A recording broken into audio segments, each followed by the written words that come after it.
hello everyone, it's Mr. Jewell and welcome to Let's Go Now. I hope you're having a great day today. In today's video, I'm excited because we're going to be talking about how to make a game board when playing trash. Now what is a game board? Good question. The best way to explain what a game board is to show an example on the screen. So let's go now and talk about it. As you can see, the game board has two rows of 5 rectangles, which the rectangles match the size of a playing card. In the first row, we have the numbers 1 through 5 written inside the rectangles, with the letter A in the number 1 spot, and that's because aces are equal to 1. And in the second row, we have the numbers 6 through 10 written inside the rectangles. The next game board you see on the screen is almost like the first one, except not only are the numbers written inside the rectangles, but the same numbers are written below each rectangle. They are the same. The reason for this is because when you are dealing out the cards will be covering the number inside the rectangle as shown here. So some people may prefer to use this game board because when the cards are covering the numbers on the inside, you will still know the number for that spot because it is written below the card. Either one is a matter of preference. Now, if you're really good at numbers and you can quickly remember the numbers 1 through 10, then you may not need a game board.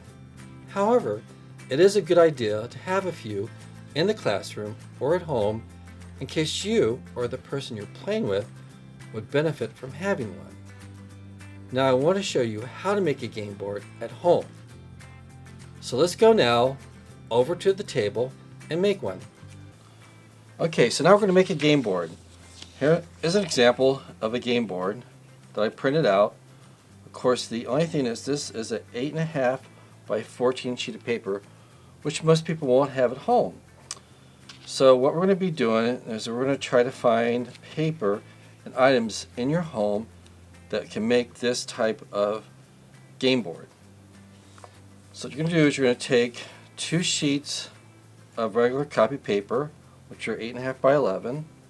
What you're going to need is tape, pencil, a permanent marker, or if not, a pen, scissors, and some cards, or a deck of cards. So you're going to first, step 1 is just kind of overlap the sheets of paper, and what I generally do is I just tape a little bit in the middle right here. Make sure it's even across. The reason why I do that is to try to do one big piece of tape across at one time can be very messy. So if you already got that in place, then you can take a longer sheet of tape and go across the area that overlaps. Now once you've got the tape across that overlapped area, flip it over and you're going to tape it again where the paper overlaps. And put right there. Alright. So as you can see, there's a little bit of a tape that's outside the edge of the paper. So I take my scissors and cut that piece of tape like that. Now you'll take one card and you're going to place it towards the higher edge of your left side of your paper. Take your pencil and you're just going to basically go around the card. Make sure you hold the card tight when you do it. Go across a little bit, make sure there's a little space there. It's kind of even. Do that again. You're going to be doing that 3 more times on the top row. Use a pencil because maybe you'll make a mistake or you find that it didn't look straight enough and you want to do it over again. So you use a pencil first in case you need to erase anything. So we're doing pretty good so far. This will be number 4 on our sheet. And then Again, our last rectangle on the first row is right here. Alright, not too bad. Now you're going to go to your next row. Make sure there's about equal space between the top and the bottom, because if you want to put your numbers below the rectangle, you'll have space for that. So again, just kind of go ahead, do your tracing around the card. Do it again. Doesn't have to be perfect, but do your best.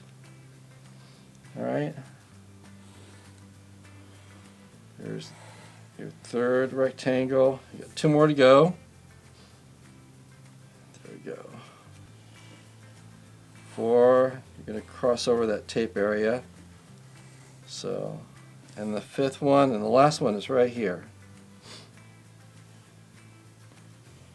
Alright. Again, hold it down. That's the hard part, is tracing around a car without it moving. Once you've got that done, if you have a permanent marker, that's great. If you don't, use your pen.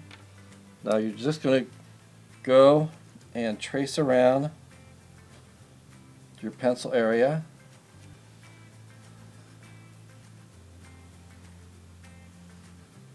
Take your time.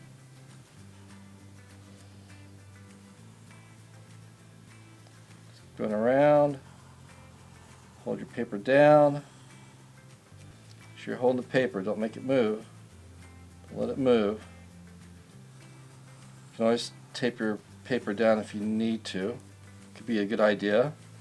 If you're finding it's hard to hold the piece of paper, I would suggest that you tape down your piece of paper to your table for now, just so it doesn't move. Alright. There we go. Our last one. Put our numbers in here.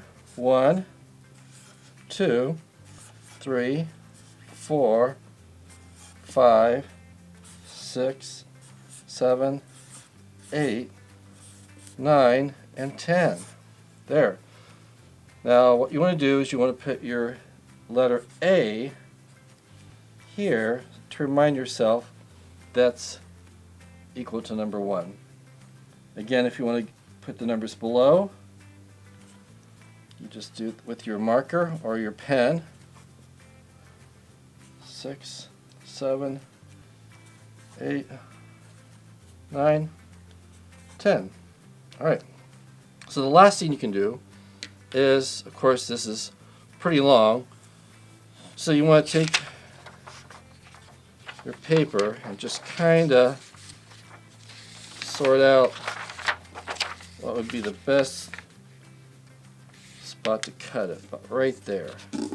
Not too bad. And now you're going to take your scissors, just cut right down where you made that crease. Keep cutting.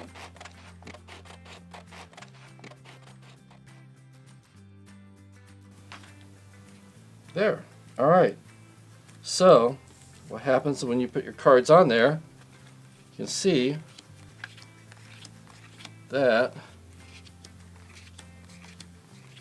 you can see your numbers below. Not too bad. So there's how you make a game board. Alright, good job guys. You try now.